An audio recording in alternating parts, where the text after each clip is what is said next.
Sveiki, šiandien mes tęsėme tinklalaidę apie lėtinių neinfekcinių ligų prevenciją. Ir šiandien su manimi pašnekovė išsėtinės sklerozės sergančiųjų draugijos Feniksai vadovė Ana Stasevičienė. Labas, Ana. Sveiki. Ir mes šiandien iš tikrųjų pasikalbėsim, ar ta lėtinių neinfekcinių ligų prevencija vis dėlto yra paciento reikalas, ar viskuo gali pasirūpinti gydytojas. Tai žinai, aš visą laiką galvoju, kad žmonės galvoja apie tai, kaip išvengti ligų, kol dar neturi to statuso pacientas, ar ne? Ir gal tik liga ir priverčia kažko imtis, keisti gyvenimo būdą. Kaip manai tu? Geras klausimas.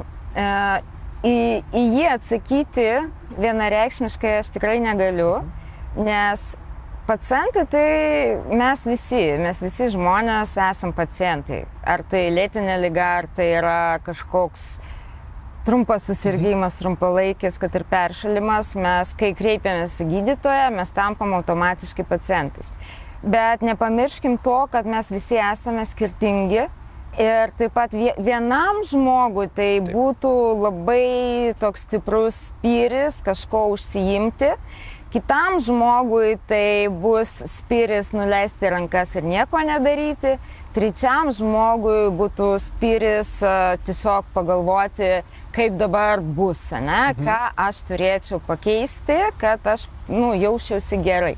Šiuo atveju aš manyčiau irgi kaip atsakymas priklauso, kurioje stadijoje, ne? Nes ypatingai diagnozės stiprumas. Taip. Išsėtinė sklerozė kaip viena iš tokių rimtų, sunkių susirgimų ligų gali paūmėjimo metu arba ligos diagnozavimo metu tiesiog būti tam tikras spyris kažką pradėti keisti. Bet yra žmogiška, kad ilgainiui, kai kartu kuo geriau tu pradedi jaustis, yra pablogėjimas, bet jis vyksta pagerėjimas, žmogus geriau pradeda jaustis ir kuo geriau jis jaučiasi, tuo labiau pamirštami tam tikri sveikatinimo, gerinimo, sveikatos gerinimo dalykai. Bet irgi negalima tai absoliutinti, nes kiekvienas vienaip priima, vienaip išgyvena. Ir tavo vadovaujama išsėtinės sklerozės draugija Feniksai siūlo draugijos nariams visokių paskaitų, mokymų, nemokamų kineziterapinių užsiėmimų, mankštų. Žodžiu, tiesiog naudokis ir būk sveikas, ar ne? Tačiau girdėjau, kad skundėsi, kad sunku įtraukti pacientus į šias veiklas. Tavo nuomonė, kodėl net ir turima diagnozė neskatina gyventi aktyviau ir sveikiau, kad bandyti išeiti ar ne iš tos komforto zonos, nes kaip ir minėjai, kad diagnozė ar ne yra ir galbūt pacientui, kai labai sunku, gal tada yra tas spyris ar nekeisti savo gyvenimą. Bet kodėl tas spyris vis dėlto nebūna tada, kai iš tikrųjų reikia tai daryti, kai tau jau yra blogai? Matot kaip, kai žmogus jau gyvena arba susigyvena su liga, vėlgi pati liga jinai gan specifinė, nes nėra dviejų vienodų atvejų. Tai prasme, yra simptomų labai daug, vieni yra panašus, kiti kiek skiriasi ir žmogus, vienas dalykas, kiekvienas savaip išgyvena ir susigyvena su liga. Tai dar priklauso nuo aplinkos, nuo šeimos, nuo artimų ir panašiai. Ir būna tam tikri kraštutinumai. Tikrai yra dalis sergančiųjų, kurie įkrenta į tokį mąstymą, kad dėka įvairių netradicinių metodų, sveikatinimuose, jis išsigydys, kadangi medicina šiai dienai ligos nepagydo. Tačiau aš į tai žiūriu gan skeptiškai, aš gerbiu jų nuomonę, aš visada palaikysiu, nes tai jų yra pasirinkimas, kas aš tokia, kad juos smerkti. Tačiau bet kuriuo atveju visi kraštutinumai nėra sveika. Kiti žmonės, kas yra sunku pritraukti, galbūt susiduria su labiau psichosocialiniais dalykais. Vieni nenori pamatyti panašius, bet jau sunkesnius atvejus, kiti nenori identifikuoti save kaip žmogų sergančią šią ligą. Ir kiti nedrįsta išeiti iš namų. Irgi, čia yra pagrindė sunkus psichologiniai išgyvenimai, kurie riboja jų drąsų išėjimą.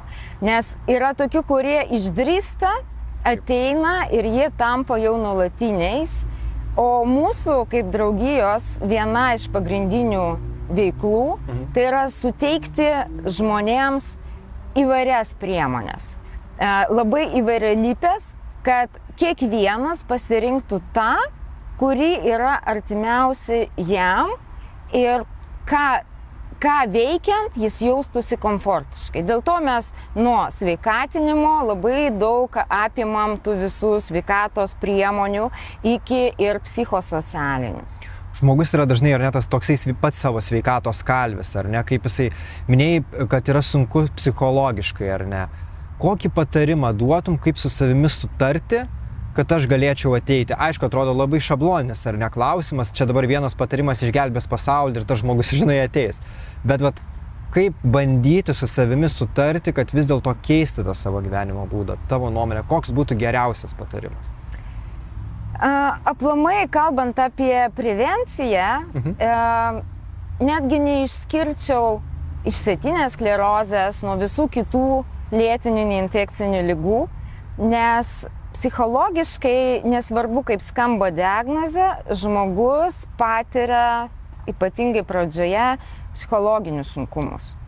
Ir nebijoti tų sunkumų, pirmas patarimas, priimti juos, norisi verkti, leisti ir papykti kartais, nes būna ir tai yra normalu.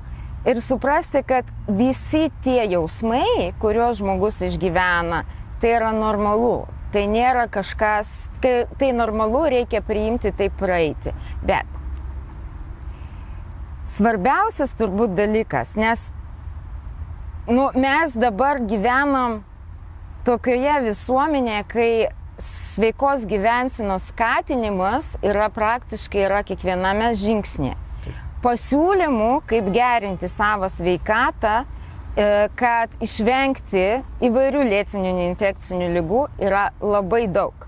Bet taip pat vis dar lieka be galo daug žmonių, kurie kol nespirs, kol nėra šoko išgirdę diagnozę, jie galvoja, kad tai juos neliečia. Čia labai panašu į mane iš tikrųjų. Ir tai mano gyvenimą. Kiekvieną, ir mane netgi, nes tai yra visiškai normalu. Todėl, esant šiame laikotarpyje, kai yra be galo daug pasiūlos, šioje vietoje labai svarbus sąmoningumas. Tai žmogus turi išlikti sąmoningas ir žinoti, kodėl jis tai turi daryti. Bet dažnai žmonės žino, kodėl tai turi daryti, ar ne? Dažnai, tikrai turbūt dabar nerastum žmogaus, kuris nežinotų, kad aš turiu būti fiziškai aktyvus, kad aš tenai turiu gerti vandenį, kad aš turiu sveikai maitintis, kad mano fizinė ir nuo to man bus geriau ir aš užkirsiu, ar ne, kelią, bent jau vykdysiu šiokią tokią prevenciją, ar ne, tų lėtinių neinfekcinių ligų, bet kaip tikrai prieiti prie žmogaus, ką turėtų daryti artimieji, pavyzdžiui, jeigu minėjai, kad psichologiškai sunku, jeigu verkti, ką turėtų daryti artimieji žmonės, jeigu žmogus verkia, jam yra sunku. Ką galėtų padaryti artimas žmogus tavo nuomonė? Galbūt tu esi gyvenime dariusi kažkuriam artimam žmogui kažkokią tai pagalbą teikus ir galėtum pasidalinti šią istoriją? Aš galiu pasidalinti tiek iš kaip artimo žmogaus, kur šalia suserga artimas žmogus.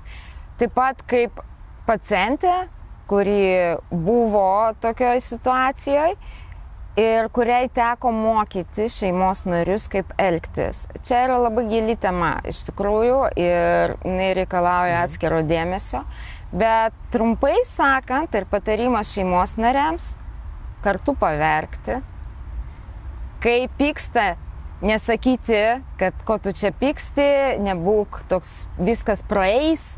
viskas bus gerai.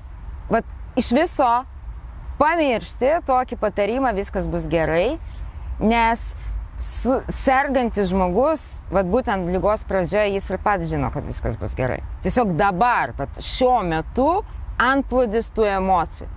Leisti žmogui išreikšti tas emocijas, tiesiog būti šalia ir kad žmogus žinotų, kad jis ne vienas. Bet čia yra svarbiausia. Nuskambėjo dabar iš tavo lūpų ne vienas patarimas, ką daryti, ar ne? Bet tai koks tas geriausias lėtinių ligų prevencijos receptas? Kieno ir kokio dydžio indėlis tavo nuomonė turėtų būti? Ar tai vien tik tai priklauso nuo paciento? Ar vis dėlto tai turėtų būti ir mediko indėlis? Ir žinai, visi būna įpratę kaltinti medikus, valstybę, kad niekas nieko nedaro, viskas yra blogai, nu ir dabar man čia blogai ir aplinka kalta, ne aš kaltas. Tai ar tas faktorius, žinai, turėtų vis dėlto groti, kad aplinka kalta, kad aš nesportavau ir man čia dabar viskas, aš dabar sirgu ir manęs neprivertė sportuoti. Ar vis dėlto tą atsakomybę turėčiau priimti, ar ne, aš pats asmeniškai, aš nesportavau, man dabar yra blogai, aš turiu kažką daryti, keisti gyvenimą ir priimti tą diagnozę. Vienareikšmiškai čia dalyvauja visos suinteresuotos šalis, tame tarpe ir žmogus. Ką turi padaryti žmogus? Turi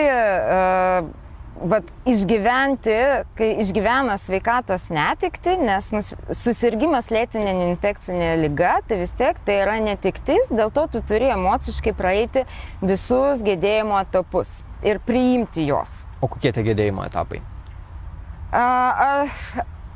Aš tiksliai visų neišvardysiu. Bet tokios, aš neprašau tokių, žinai, tikslių, bet, pavyzdžiui, tokios pagrindinės stadijos, kad ir mūsų žiūrovai žinotų, per ką žmogus turi perlipti. Dažniausia viena pirmųjų stadijų tai yra netikėjimas. Žmogus netiki, kad jis susirgo, jis netiki, kad jeigu ir susirgo, kad tai yra ta diagnozė. Taip. Jis galvoja, neįgymas, pačios diagnozės neįgymas ir situacijos neįgymas. Dažniausiai tas pereina paskui į pyktį. Žmogus pyksta gali pykti ir ant savęs, kad gyveno, pavyzdžiui, nesveikai. Gali pykti ant gydytojų, kad nesuteikė laikų, nediagnozavo, dabar nepakankamai dėmesio skiria, nepaaiškina situacijos. Gali savo pyktį transliuoti, pavyzdžiui, į šeimos narius. Kodėl aš, o ne jie, kodėl man? Ir tai yra visiškai normalu. Va šioje vietoje svarbu, kad šeimos nariai irgi suprastų, kad tai yra normalu ir nepriimtų asmeniškai. Taip pat ir gydytojams siūloma, nes jie irgi žmonės, nepriimti asmeniškai, nes žmogus pyksta netiesiogiai ant jų, netiesiogiai, kad pavyzdžiui yra laiptai ir jis negali dabar pakilti laiptais. Ne laiptai kalti ta situacija viduje, va tas yra priėmimo procesas. Paskui vyksta į dėrybas, žmogus pradeda dėrėti su savo liga, ar jinai yra ar nėra, ir paskui vyksta jau depresija, žmogus depresuoja, jam liūdna ir verkimo stadijos yra visiškai normalu ir sveika, ir paskui jau eina prisitaikymo, tos priėmimo, prisitaikymo stadija. Aš galiu klysti eigą, galiu galbūt kažkokią stadiją nepaminėti, pamiršti, bet čia yra tos pagrindinės. Ir dažnai žmonės, jie per ilgai sustoja ar netgi lieka tam tikroje stadijoje ir būna tokiu atveju, kai žmogus atsisako medikų pagalbos ir galvoja, kad sveika gyvensena darys daugiau teigiamos įtakos negu medikai, negu medicininiai preparatai, nes jie yra stiprus, sukelia šalutinį poveikį. Bet čia yra ir atsiranda bendradarbiavimas. Ir šioje vietoje nesvarbu, ar tai gydytojas neurologas, ar tai yra kineziterapeutas, ar tai ergoterapeutas, ar net mitybos specialistai, psichologas. Visi šitie specialistai vaidina labai svarbų vaidmenį, nes vienas žmogus tiesiog per internetą gaunant informaciją, jis gali padaryti daug žalos sau arba stiprinti kažką tai, kas ir taip yra stipru, ir nekreipti dėmesį ir tai, kas, mažiau tikrai labai daug dėmesio reikalauja. Ir šioj vietoj būtent specialistas, kuris mokėsi daug metų, kuris turi didžiulę patirtį, gali indikuoti individualiai kiekvienam žmogui. Ir nesvarbu, ar jis sveikas, ar nesveikas, parinkti būtent tai, kas jam reikalinga. Kaip pačio minėtas nesenai pavyzdys, tiesiog pripirkai daug maisto papildų, vartojai, bet efekto jokio. Ir paskui kažkas ar patarė, ar pats susigalvojai ir tiesiog atlikai kraujo tyrimą ir pasirodo, kad tau nereikia tų būtent maisto papildų, o reikia galbūt kitų. Tai vėlgi savigyda neturi būti. Čia jau yra, tu turi konsultuoti su specialistais. Tai kaip suprantu, tavo toksai požiūris, kad indėlis yra tiek iš pacientų ir pat kaip to žmogaus yra svarbus, noras bendradarbiauti ir svarbiausia toksai abipusis pasitikėjimas.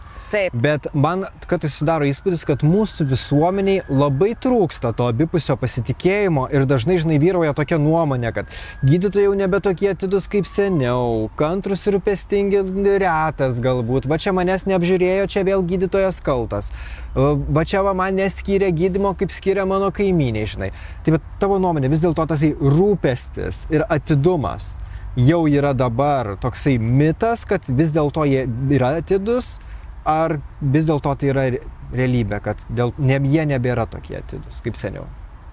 Aš nežinau, ką turime omeny seniau, ant kiek seniau.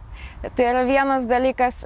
Kitas dalykas, tikrai ypatingai prieš 10-metį teko daug girdėti, būtent tokių pastabų.